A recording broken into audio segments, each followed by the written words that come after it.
Barcelona beat Levante 3 goals to nil at the Spotify Camp Nou, and that is the bounce back I wanted to see after two very disappointing results.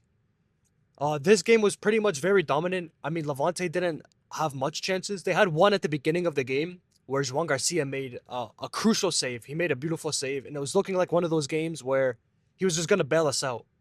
But that was the only real chance they had. And a couple minutes after that, Bernal scored a beautiful goal. He scored his second goal in the past 3 games. And yeah, bro, I'm happy for Bernal. It was a very good goal, like very good instinct. It wasn't the craziest of goals, but the instinct he had, honestly, he has a better striker instinct than Ferran, bro. No, I'm just joking. But great instinct by Bernal, and it's 1-0. And for the most part, Barca dominated the first half. Barca scored another goal with Frenkie de Jong from a cross or from a lobbed through ball, and great finish by de Jong, and it was a great cross by I believe it was Cancelo, or Cancelo did the assisted Bernal. I kind of forgot, but it was a great cross and a great finish. Overall, Barca pretty much dominated. They were putting in a lot of crosses, which I think they were doing that just because it's Levante. It's like a weaker opponent. But Levante also were trying to make it hard for us to find space. I mean, they were parking the bus. They were making it hard for Barca to make runs, to get players in behind. So Barca were resulting to crossing the ball in instead. I believe that's the reason why, because Barca aren't amazing on crosses, but we also aren't the worst. I don't want to see this against the bigger teams, but against Levante, it did the job. And then in the second half, it was more of the same. Cancelo started over Balde, and his crosses were insane. I mean, I don't know if it's just because he's replacing Balde because the bar is that low in terms of crosses, or if it's just that he's very elite. It could be a mix of both. But wow, Cancelo, attacking wise, Cancelo was elite, man. The crosses he were putting in were phenomenal. The runs, he was making some good runs as well. His link up was good. He is way better than Balde in the final third. But defensively, he's not as good. But we're reversing Levante, and honestly, in the second half, they were just clearing the ball. They didn't even try to score that much. They just cleared the ball. They just boot the ball out, and inshallah we don't score. That's basically what they were doing. So in games like this, there's not really a defensive liability for Cancelo. I mean, there's more ups than downs, really. So Cancelo had a phenomenal game. Um, Fermin Lopez got subbed on, and he scored an absolute banger, bro. Oh my goodness. They played the corner short. They pass it to Fermin. He's outside the box. He takes a couple steps and he blasts it to the top right corner almost. It hits the post and goes in. What a finish by Fermin. Great, great goal. Pedri also got subbed on, and honestly, it looked like Pedri, he got forced on. It looked like he got on too early because Pedri did not play good today. Obviously, it's his first game back from injury, and he was very sloppy today. I mean, there was times he held the ball for too long. He tried taking like a 1-on-5, which almost worked, but on the fifth guy, he lost the ball.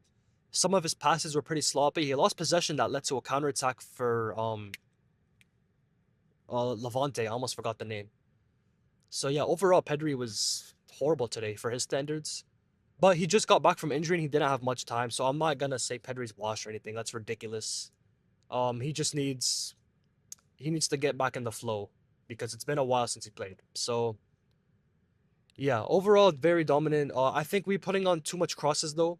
I don't like the amount of crosses we put in. Like I said, I think just because of the opponent we were versing, because of his Levante, I think that might have been the reason why. But I mean, to be fair, they were parking the bus as well, so there wasn't much space. But yeah, a lot of the crosses weren't amazing. Oh, one thing I wanted to talk about. Who got subbed on? Roony Bardghji. He had a great few minutes. He played. He got subbed on late in the game, and as soon as he got subbed on, he played in a beautiful cross. He dribbled past a couple players, puts the cross in, and it goes to Rafinha, and the keeper makes a ridiculous save. Honestly, a ridiculous save. Then it goes into the feet of the rebound goes to the feet of Fermin Lopez, I believe, who blasts the ball, and the keeper puts his arm out wall on the ground like this and makes another insane save. Like, yeah, Fermin might have, probably should have hit it further away from the keeper, but even that was a ridiculous save from the keeper. Ridiculous double save, and he got the ball. So It should have been 4-0 after that. That was I couldn't believe he saved that. That was insane. But yeah, Roony, I was very happy from what I've seen with Roony. I mean, his dribbling was pretty good. His dribbling was he dribbled past a few players. His cross was amazing. Yeah, it was a great cameo by Rooney Bardaji. He's unlucky to not get an assist there. And yeah, another thing I wanted to talk about Rafinha. I feel like Rafinha was a little too predictable that game. He's on the left side and he never wanted to cut in. He always rides the byline and he crosses it in. You know, he fakes cutting in, goes to the left near the post and he crosses it far post. And it almost worked a couple times. But there was one time there was literally no one in the middle and I heard the commentator saying, "Oh yeah, if you had a proper number 9 there, that's the great chance for him to pounce on it." It's like, bro, we don't. We have Ferran Torres up top. And Rafinha should have seen there's no one. I mean, but I'm not gonna be too critical on Rafinha. He wasn't the best today though, but he wasn't bad. Like I said, whether he's good or not attacking wise, the press he provides is always like it's always crucial. I mean, even if he's wasting chances, which I'm not saying he's like it's okay for him to waste chances, and I'm not saying he did that today, but the press and support he provides there is already enough for the team. So yeah, that was a little too much glaze though. Lamine Yamal today, I think this is one of his more quiet games to be honest. I didn't see much. He had like what one or two shots. He had a couple plays where he dribbled like a few players, but I think he was playing too safe. Honestly, he was passing it back. He was linking up. He wasn't being too risky, which I guess isn't really a bad thing. It's just not the Lamine I'm used to seeing. So this was a below par Lamine game though for sure. And then I believe Lewa started and Faran got subbed on. Lewa didn't really do much. Faran also didn't really do much. But the defenders didn't really like the Levante defenders didn't really give enough space. They didn't give any space for the Barca players, so I'm not gonna be too critical on them. De Jong was in the midfield. De Jong and Bernal started. Bernal scored that goal early on. Bernal was good. I'm very happy to see him starting games now. I know Flick liked subbing. He liked subbing on Bernal, but he liked starting Casado for some reason. Casado, like he's been horrible this season, so I'm glad to see Bernal getting some minutes over him and him starting over Bernal or over Casado. I think he's much better, especially this season. But I also like I'm kind of concerned from what I'm seeing about Casado because the games he's playing he's been horrible, especially that game against Atleti. He got hooked at the 36th minute. So I hope I'm sure it's a confidence thing. I hope Casado can, you know, I hope he can get that confidence back because it kind of sucks to see how he was last season versus now. I know he lost a spot to De Jong, so that's probably something to do with it. But yeah, I hope Casado can get back into it. Frankie De Jong on the other hand, was the other pivot today. I think Frankie was good. He was making some great crosses. He scored the goal today. Both of our DMs scored, which is something uncommon, especially for Barca. But yeah, he took his goal very well. He was making some great chances. I just realized my phone is shaking like crazy. I'm so sorry if that's distracting. I'm in my car right now, as you can see, so maybe I'm moving too much. I'll try to stop. But like I said, Frankie was very good today. He scored his goal, took his goal well, and it's still shaking. And he was putting in great crosses and made some great chances. And yeah, honestly nothing to dislike about his performance. Danny Olmo today, he wasn't like he didn't do much as well. Like he had some chances created, and his link up was decent, but like overall he didn't really have an impact on the game. And Fermin, who got subbed on over him, like almost immediately scored that banger. I think Fermin was better and he played less minutes. Olmo has been very consistent though, like recently. So I'm not gonna be too critical on Olmo because for the first time since we signed him, he's actually showing consistent minutes and consistent performances. So I'm not gonna let one like null performance, slander him. So yeah, it's fine. Yeah, Cancelo was left back. Like I said, his crosses were ridiculous. He was amazing. And then we had Eric Garcia and Jared Martin. Um, Martin on the ball is often very like sloppy, but in games like this where there's not a lot of chances from Levante, there's not a lot of pressure on the center backs. I think he was fine. Even his offside trap was great, and he made some good clearances as well. Eric Garcia was solid as well. Eric Garcia is always solid. He's been one of our best players this season. Araujo got subbed on for Gerard Martin, and Araujo was good. He held the high line decently, and he had a clearance that was pretty. He had a decent clearance as well. Yeah, overall there was nothing like Araujo did his job. Like I said, he only played a couple minutes, but in those minutes he was solid.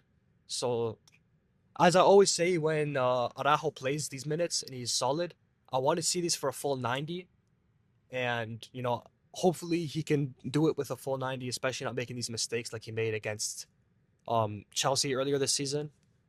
So yeah, it looks like Araujo's getting back into the feel of things. Hopefully he can keep this up for 90 minutes.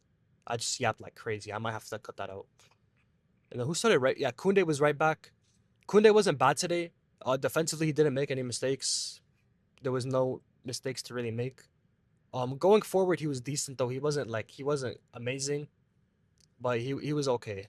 Overall, Koundé was okay. Nothing. He did nothing like insanely well, but he didn't do anything poorly. So yeah. Juan Garcia was in net. Juan Garcia made a crucial save at the beginning of the match, and other than that, he didn't have much to do. But Juan Garcia held his own, and yeah, I don't know. Maybe if Levante scored that, the game could be seen differently. So overall, Juan Garcia did his job well, and yeah. Barcelona's next two games are against Villareal at home and against Atletico Madrid at home in the Copa del Rey second leg. That Villarreal game will be very crucial, I think, because if we do well, we can take that momentum into the Atleti game and have, I'd say, a better chance at coming back. If we play well, have a good performance, win by a decent amount of goals. But if we don't do well, I'm not sure if the morale of the team will be at a stage where we can come back. But at the same time, we're a top level club, so win or lose, we should still be able to, at least put up a fight against Atleti. But if we win the game against Villarreal, it'll definitely help us, help the morale, lift the morale. It'll help the fans like be louder against Atleti as well. Maybe the fans could play a role as well. It's not going to be an easy game at all, obviously. Villarreal are third place in La Liga. They're having a very good season, especially for their standards. And yeah, if we win that, uh, Atleti is not going to be any easier. We're down 4-0. They're going to park the bus like crazy. I think Barca can score 4 goals, but I don't think Barca can score 4 without conceding any. So I think we can maybe win 4-2, but I'd be very shocked if we actually win by like 4 or 5 goal difference. But obviously, I hope for the best. I hope we can come back. But this Barca team has regressed so much since last season. Last season, we would come back, like we came back and got two goals down from Atleti twice, and we scored 4 goals in both of those games. But this is not the same Barca. I mean, we don't we don't have that same like feeling where we're gonna come back. You know what I mean? Like last season, it was inevitable. We were gonna come back. We were gonna score tons of goals. I don't have that same feeling with this Barca, and especially with this defense that leaks in more goals than it did last season, and the attack is scoring less goals than last season. It's not really looking in our favor. But obviously, I hope for the best. I'm gonna watch that game and I'm gonna pray for a comeback. But if not, it's not the end of the world. We're first in La Liga now after Madrid lost to, who did they lose to? Was it Mallorca? I don't know. They lost 2-1, and now we're back on top. My biggest thing is the thing I care about the most is the Champions League. I haven't seen that trophy in 10 years, 11 years now. So I really want to see Barca do well in the UCL. I really don't see that happening, but hopefully we can have a resurgence, and hopefully we can become stronger defensively and attacking wise. So yeah. By the way, I forgot to say this earlier. Ramadan Mubarak to all my Muslims watching this.